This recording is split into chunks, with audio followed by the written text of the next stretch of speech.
The biggest football party ever, the 2022 FIFA Qatar World Cup, kicked off on November 20. But did you know that the Football World Cup in Qatar will be the most expensive one ever?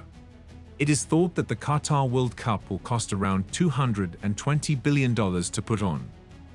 It is about 20 times more expensive than the last World Cup, which was held in Russia.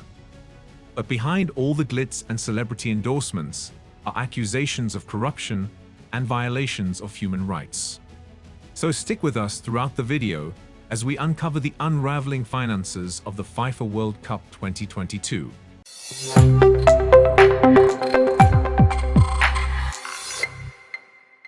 Welcome to our channel.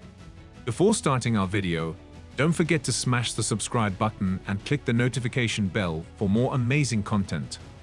Let's start with the video. Qatar only had 12 years to finish the biggest World Cup infrastructure project ever. The Gulf country had to build 8 brand new stadiums, put in new roads and rail lines, and increase the size of its airport. Not to mention finding places to stay for more than 1 million people. Chapter 1. Billions of dollars. The organizers have never admitted to the $229 billion price tag, but Qatar's finance minister has stated that $500 million have been spent every week for years to fulfill the deadline. Cooling systems were added to all but one stadium, which nearly tripled construction expenses at Al Yanub Stadium, which was one of the first to be built. Fans and players aren't the only ones who need to be cooled down. The grass does too. The grass seed was flown in from the US and grown in huge nurseries.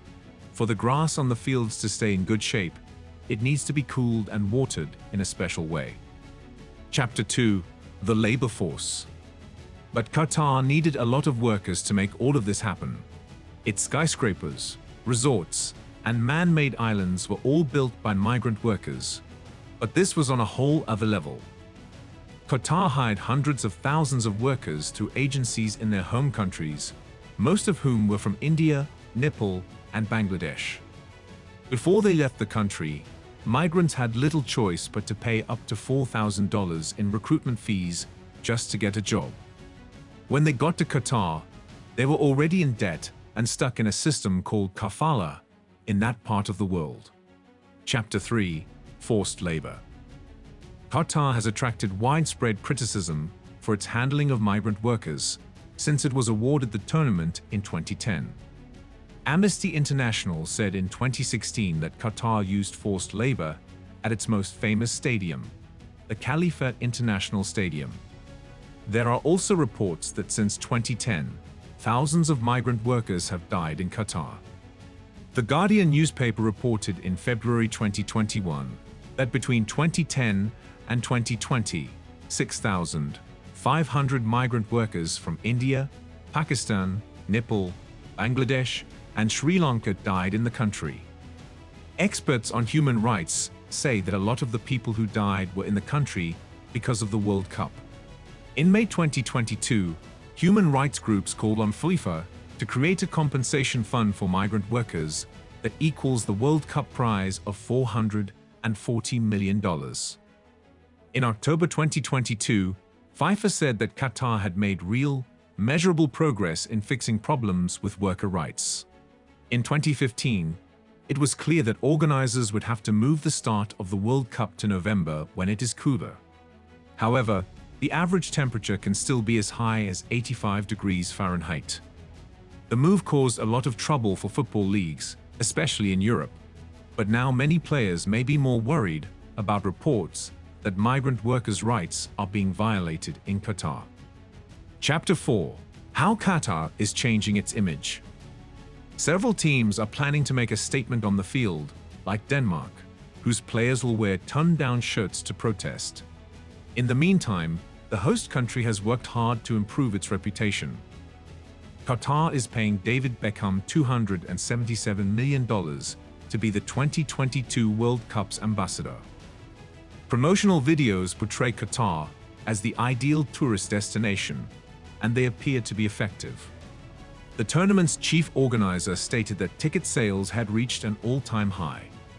The World Cup is expected to generate up to $17 billion in income for Qatar.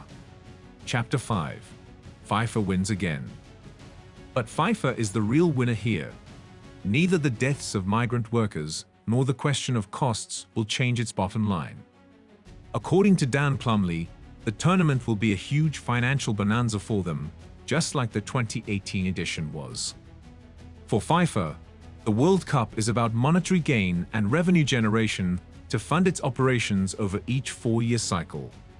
He noted that Pfeiffer's 2018 World Cup revenues exceeded their expectations. Qatar should have similar results with Pfeiffer.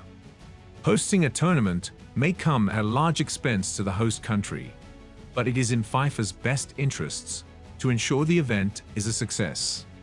Therefore, they need not be concerned about the expenditures. And if one of the biggest sporting competitions on earth is to go ahead, human rights organizations at least wanted to serve as a lesson. What comes out of all the altercations from the human rights groups?